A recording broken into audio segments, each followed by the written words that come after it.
What is the greatest change in the history of media to you? The internet? The mobile phone? These are responses that commonly come to mind, but Professor Vin Crosbie feels otherwise.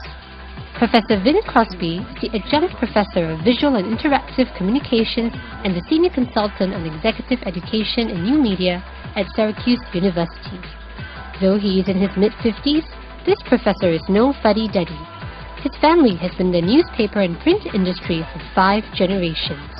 When the United States Congress held hearings last year about the future of newspapers in the country, the first person they quoted was Professor Crosbie. At the lecture series, anchored on the theme Media in Transition, Social and Economic Impact, hosted by the Singapore Press Holdings Foundation, he shared with over 400 members of the audience what the greatest change in the history of media really is. I think that over the course of your life, we've seen a much larger change go on in media. We've seen the access that you personally have, go from relative scarcity to surplus, and in many cases, overload, in the course of just the last few decades. And I think that this is the greatest change in media history.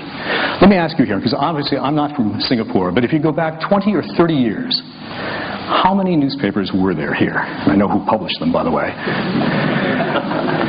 2, 3 major newspapers?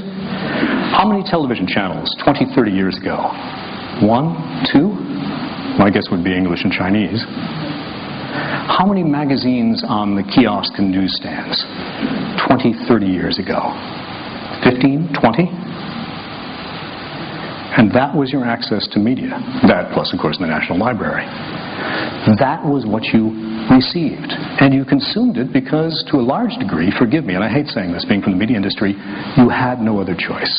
We've gone from a period of, say, 1970, I think I can safely use that year, when people's access to information, be it news, entertainment, or any type of information, was relatively scarce, to nowadays, 2010, where we have a surplus of information. We have access to information that was unprecedented in human history. Any one of you who has a mobile phone, and the figures from IDA say that 135% of you have mobile phones, have access to almost all of the world's information instantly right now. Professor Crosbie said that with more access to free information via the internet and mobile phone, consumers will have shorter attention spans and more specific areas of interest. Media companies then face the challenge of customizing and packaging information to attract today's viewers and readers. For more insights from Professor Crosbie's lecture, catch the full lecture on Razor TV News Square.